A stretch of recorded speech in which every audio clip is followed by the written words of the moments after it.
Վարչապետ Նիկոլ Փաշինյանը, ազգային ժողովի նախագահ Ալեն Սիմոնյանը, հանրապետության նախագահ Վահագն Խաչատուրյանը եւ երկրի բարձրաստիճան այլ պաշտոնյաներ Հայոց ցեղասպանության 110-րդ տարելիցի կապակցությամբ այցելել են Ծիծեռնակաբերդի հուշահամալիր, հարգանքի տուրք մատուցել Մեծ Եղեռնի 1.5 միլիոն զոհերի հիշատակին։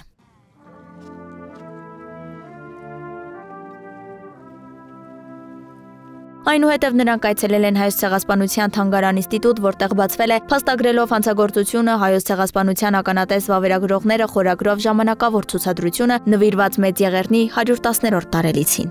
Շատ աշխատություններ գրքեր գրեց իր տեսածի մասին։ Այսօր մենք ոգեկոչում ենք Մեծ Եղեռնի Հայոց ցեղասպանության անմեղ զոհերի հիշատակը, որոնք զոհ գնացին 1915 թվականի ծահագնացած կոտորածներին եւ զանգվածային տեղահանություններին։ Ուղերձում նշել է Նիկոլ Փաշինյանը եւ հավելել Օսմանյան կայսրության գոյության վերջին շրջանում տեղի ունեցած այդ իրադարձությունները խոր հետք են թողել յուրաքանչյուր հայի հոգու եւ գիտակցության մեջ։ Հայաստանի շատ քաղաքացիների համար ցեղասպանությունը ոչ միայն ազգային, այլև ընտանեկան անձնական ողբերգություն է, նշել է վարչապետը։ Այս ողբերգությունը վերապրելը վերջին ավելի քան մեկ դարյա մեր ազգային օրակարգի առանցքային հարցերից է, անկախ նրանից, թե որքանով է ձևակերպված եղել որպես այդպիսին։ Այս օրակարգի շուրջ կառավարության եւ անձամփի մտորումներն ու մտածումները հանգում են հետևյալին. զարգացած ինքնիշխան անվտանգ, այսինքն զատված եւ գծված սահմաններով Հայաստանի Հանրապետությունն է Մեծ Եղեռնի ողբերգությունը վերապրելու միջոցը, մեր ժողովրդի բոլոր զոհողություններին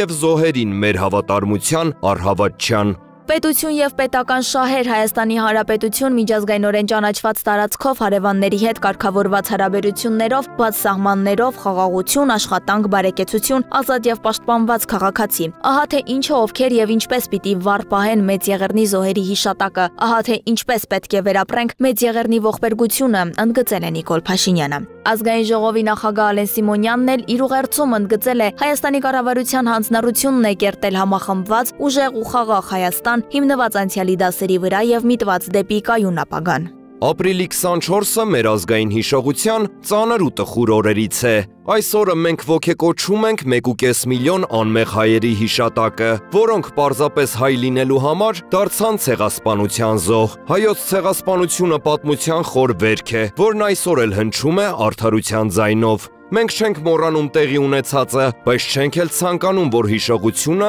դառնա միայն ցավի ու սգի աղբյուր։ Այն պետք է մեզ դարձնի առավել վճռական ու հեռատես մեր հետագա քայլերում։ Հայաստանի Հանրապետությունն այսօր հիշում է անցյալը եւ նայում ապագային, ձգտելով գալիք սերունդների համար կառուցել խտրականությունից եւ բռնությունից զերծ հանդուրժողականության, հարգանքի, մարդու իրավունքների պաշտպանության եւ խաղաղության արժեքների վրա հիմնված միջավայր։ Այս մասին էլ ասվում է Հայաստանի արտաքին գործերի նախարարության հայտարարությունում, ընդգծվում Հայաստանի բոլոր ջանքերն ուղղված են նրան, որ այլևս երբեք կարգախոսից վերածվի իրականության։ Մեր բոլոր ջանքերն ուղղված են նրան, որ այլևս երբեք կարգախոսից վերածվի իրականության։ Հայաստանի Հանրապետությունն այսօր հիշում է անցյալը եւ նայում ապագային, ձգտելով գալիք սերունդների համար կառուցել խտրականությունից ու բռնությունից զերծ հանդուրժողականության, հարգանքի, մարդու իրավունքների պաշտպանության եւ խաղաղության արժեքների վրա հիմնված միջավայր։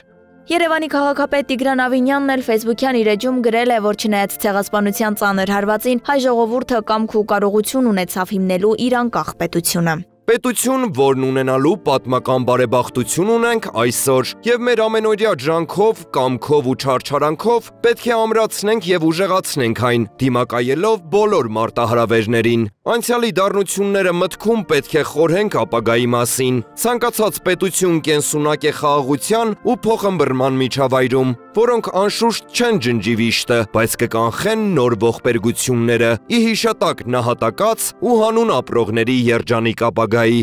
Մարդու իրավունքների պաշտպան Անահիտ Մանասյանն էլ նշել է, որ ցեղասպանությունը չունի եւ չի կարող ունենալ որևէ արդարացում, ընդգծել անհրաժեշտ է մեկտեղել բոլոր ջանքերը ժամանակակից քաղաքակիրթ աշխարհում համանման հանցագործությունները կանխելու եւ այդ ուղղությամբ պատշաճ քաղաքականություն իրականացնելու հարցում։